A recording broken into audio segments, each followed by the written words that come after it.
So it might not feel like it with all the winter storms we've been having recently, but it's almost time to get our first cool weather seeds started here in Ohio. I'm going to show you about how I go about planting my garden and figuring out what to plant and when.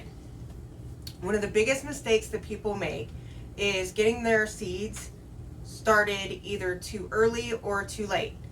Too early, you will have to move them into larger pots so they don't get root bound, and then you have lots of large plants all over your house, which can cause a problem with limited space, not to mention the extra work in keeping them alive.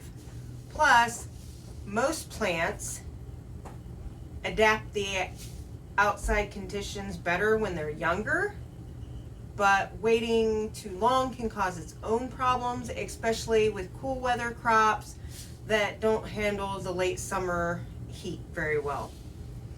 Or with plants that take too long to mature, then you risk getting to the end of your growing season and not getting to harvest. We can avoid these problems with a little planning. And the first thing you need to know is your last frost date. This is the last day that you can expect to have a frost, which is important to know because you don't want to transfer your seedlings outside too early just to lose all your hard work to a frost. There are some plants that are okay with a light frost like lettuce and peas, but for the majority of your plants, you're going to want to wait just to be safe.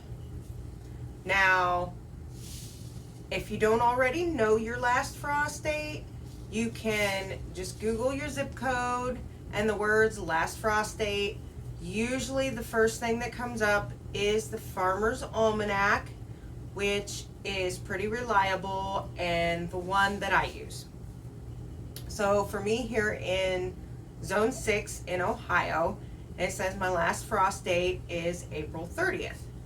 So now that I know my last frost date, I can look at my seed packs to find out how early I need to start my seeds.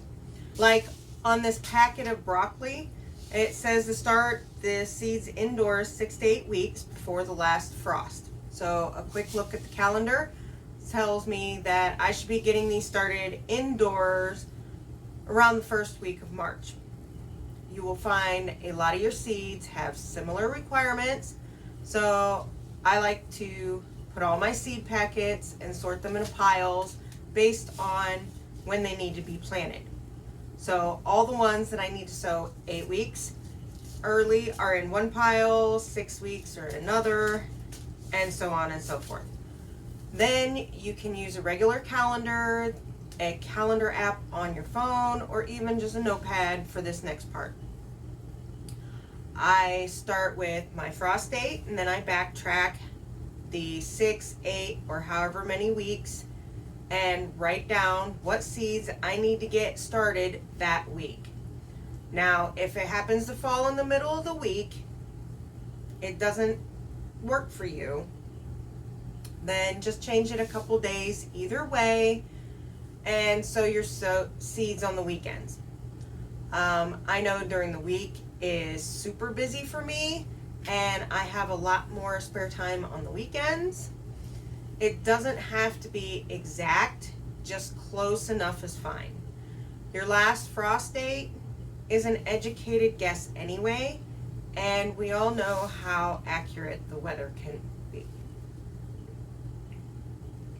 So a quick tip for you guys using the calendar app on your phone, you can set up an event for that day and write down a list of the seeds that you need to get started that week, and it'll remind you. It's so super helpful when you have a crazy schedule. Where I'm typically like to start my cool weather crops like broccoli, cauliflower, cabbage, onions, and lettuce the first week of March. I also like to start my peppers and my tomato plants because they seem to do better, at least for me, when I start them a little early. Unlike most of the plants, I find the bigger they are when they go outside, the better harvest I get before the plants have to deal with the summer heat. Then about 2 weeks later, I like to start another round of lettuce, broccoli, and cauliflower, and my slightly more sensitive tomato varieties. For staggering planting, that way we have fresh vegetables for a longer period of time instead of everything being ready to harvest at one time.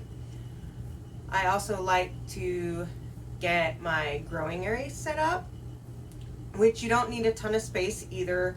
Mine's these 3 feet wide shelf unit in my basement, which can fit 600 seedlings comfortably using the cheap 72 cell trays. And I'll go over my setup in the next video. I also make sure that my growing lights are working and I have enough seed trays and the starter mix. Also, if you're on a budget, don't feel the need to buy a bunch of expensive seed trays either. With a little ingenuity, you can pretty much make anything into a seed tray. I have these food containers back here and the egg cartons and even my little mushroom tray.